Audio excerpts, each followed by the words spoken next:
Assalamualaikum warahmatullahi wabarakatuh. Kami dari kelompok 3 akan mempresentasikan materi tentang kebergunaan pada mata kuliah interaksi manusia dan komputer. Nama saya Syahla Yumna Aziza, NIM 2019-31174. Nama saya Muhammad Agung Brilianto, NIM 2019-31173. Nama saya Muhammad Eldi Irfan, NIM 2019-31171. Nama saya Yongki Yuda Ardika, NIM 2019-31172.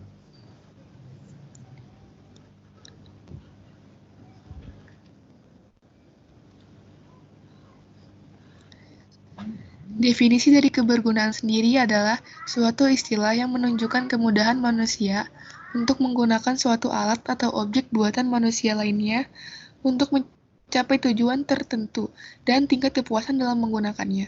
Dalam interaksi manusia komputer, kebergunaan biasanya merujuk pada keleluasan dan kejelasan interaksi dengan hasil rancangan suatu program komputer atau situs web.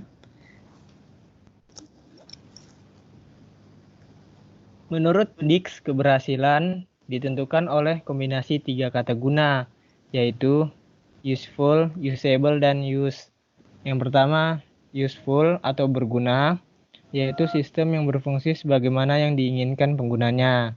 Yang kedua, usable atau dapat digunakan, yaitu sistem yang mudah dioperasikan. Dan yang terakhir, yang ketiga, yaitu use atau digunakan, yaitu sistem yang memotivasi penggunanya, menarik, dan menyenangkan.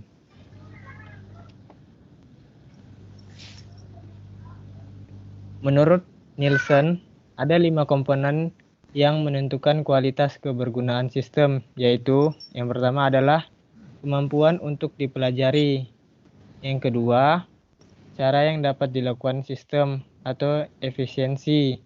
Yang ketiga, mudah diingat. Keempat, kesalahan dan keamanan. Dan yang terakhir, kelima, yaitu kepuasan. Uji kebergunaan. Uji kebergunaan menurut Levy and Conrad tahun 1997 yaitu 1. Uji eksploratory bertujuan untuk menguji sebuah sistem dan mencari titik-titik di mana pengguna mengalami kebingungan, kesalahan, atau unjuk kerjanya melambat. Yang kedua ada threshold testing. Digunakan untuk mengukur kinerja sistem terhadap sejumlah sasaran yang ditentukan terlebih dahulu. Uji ini merupakan uji lolos atau gagal. Yang ketiga ada uji perbandingan untuk mengukur dari 2 rancangan untuk menentukan rancangan yang lebih cocok bagi pengguna.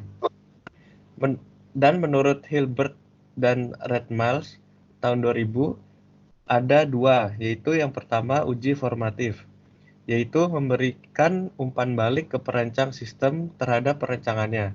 Yang kedua ada uji sumatif, yaitu memberikan penilaian terhadap produk-produk jadi. Ada kesalahan klasik. Yang pertama, anggapan bahwa perilaku seseorang telah mewakili suatu kelompok di mana dia berada. Yang kedua, keinginan atasan yang harus dilakukan. Yang ketiga, kebiasaan atau tradisi lama. Yang keempat, anggapan implisit yang tidak sesuai atau tidak didukung. Yang kelima, penundaan evaluasi. Keenam, evaluasi formal yang menggunakan kelompok subjek yang tidak sesuai. Dan yang terakhir ada eksperimen yang tidak dapat dianalisis.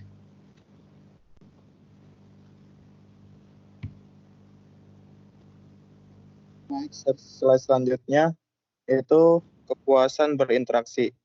Kepuasan berinteraksi merupakan salah satu kriteria penting untuk menentukan kebergunaan dari sebuah sistem. Kebergunaan sebuah sistem dapat diuji dengan beberapa cara, yang dimana digunakan penguji untuk mendapatkan data kuantitatif. Kepuasan berinteraksi dapat dicapai apabila sistem memenuhi delapan aturan berikut. Yang pertama, konsisten. Yang kedua, fasilitas kunci cepat. Yang ketiga, umpan balik yang informatif.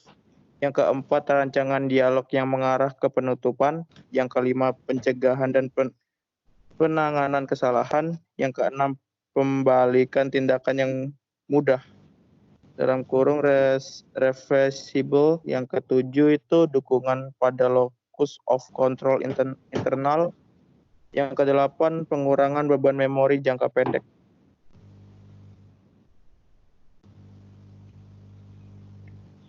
Slide selanjutnya, manfaat kebergunaan. Secara umum, tujuan dari peningkatan kebergunaan adalah peningkatan pengalaman penggunaan. Dengan tingkat kebergunaan yang tinggi, pada akhirnya pengalaman pengguna akan baik pula. Ada beberapa keuntungan potensi yang bisa diraih. Hal ini meliputi yang pertama, meningkatnya efisiensi. Yang kedua, meningkatnya produktivitas. Yang ketiga, pelatihan yang lebih sedikit. Yang keempat, berkurangnya dukungan produk. Yang kelima, meningkatnya penerimaan. Yang keenam, mengurangi biaya pengembangan. Dan yang terakhir, meningkatnya penjualan. Baik, saya akan kembalikan ke Syahla. Sekian presentasi dari kelompok kami. Mohon maaf apabila ada kekurangan. Assalamualaikum warahmatullahi wabarakatuh.